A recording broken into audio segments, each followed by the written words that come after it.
तमाम स्टॉक्स में नज़र डालते हैं जहां पे खबरों के लिहाज से एक्शन देखने को मिल रहा है। मार्केट खुलने के बाद कौन से स्टॉक्स में खबरें आई हैं और उन पे क्या कुछ एक्शन है, ये पूरी लिस्ट बताने के लिए हमारे साथ अंकिता जुड़ चुकी है। अंकिता, बताइए।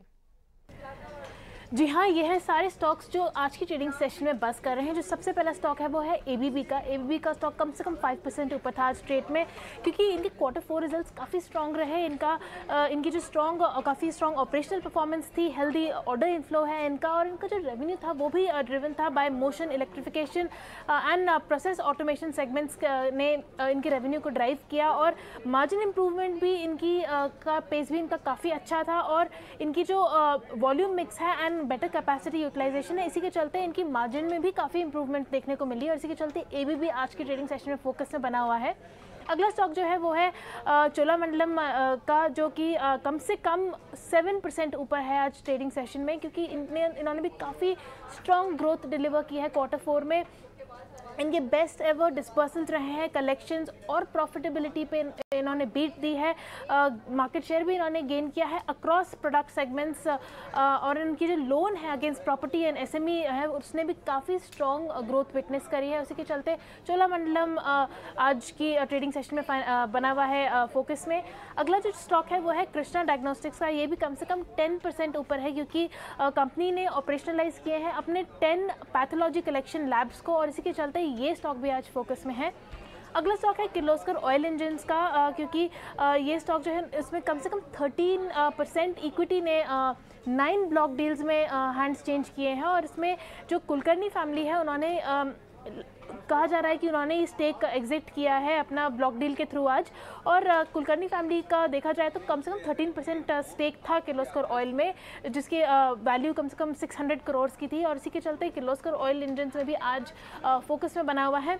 अगला स्टॉक जो है वो है केपीआई ग्रीन का। केपीआई ग्रीन ने एक long term hybrid power purchase agreement sign किया है कम से कम 1.845 मेगावाट कैपेसिटी के लिए, और ये इन्होंने साइन किया है गैरिसन इंजीनियर के साथ, military engineer services, air force force station and Jamnagar under independent producer segment के साथ, और इसके चलते आज केपीआई ग्रीन भी आज की ट्रेडिंग सेशन में फोकस में बना हुआ है। तो ये सभी स्टॉक्स हैं जो आज की ट्रेडिंग सेशन में बस कर रहे हैं।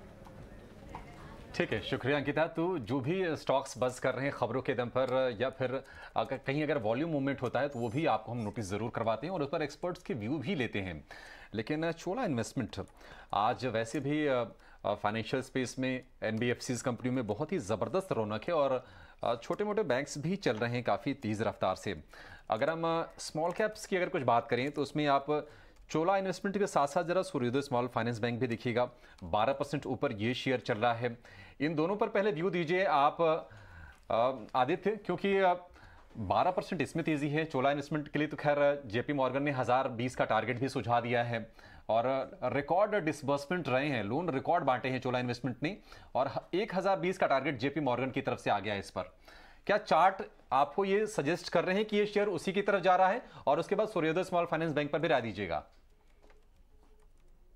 फाइनेंस की अगर हम बात करें तो 850 के ऊपर जैसे ही ब्रेकआउट आया, आप उसका मूव देखो पिछले कुछ 3 से 4 ट्रेडिंग सेशंस में बहुत ही शार्प रहा है, और आज तो खैर वो 7-8% की तेजी के साथ रिकॉर्ड लेवल्स पे है।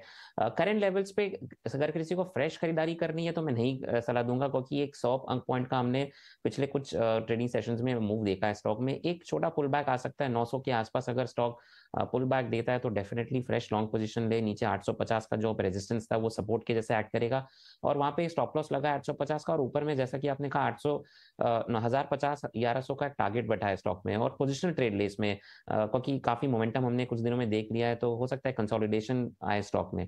उसके बाद अगर हम सूर्योदय स्मॉल फाइनेंस की बात करें तो वो डेफिनेटली एक अच्छा अपमूव वहां पे भी हमें देखने मिल सकता है, और 114 का जो करंट लेवल्स है वो बहुत ही अट्रैक्टिव लेवल्स है। यहाँ पे फ्रेश बाइंग कर सकते हैं। नीचे में 109 108 का स्टॉप लॉस लगा है, और ऊपर में 125 से 130 का टारगेट्स आपको देखने मिल सकता है। तो अगर मैं दोनों ही स्टॉक्स में से कुछ एक ट्रेड लेना हो तो मैं करंट लेवल्स पे सूर्योदय स्मॉल फाइनेंस में ट्रेड लूंगा, ना कि चोला फाइनेंस में, क्योंकि उसमें बहुत अच्छा मूव हमने ऑलरेडी देख लिया।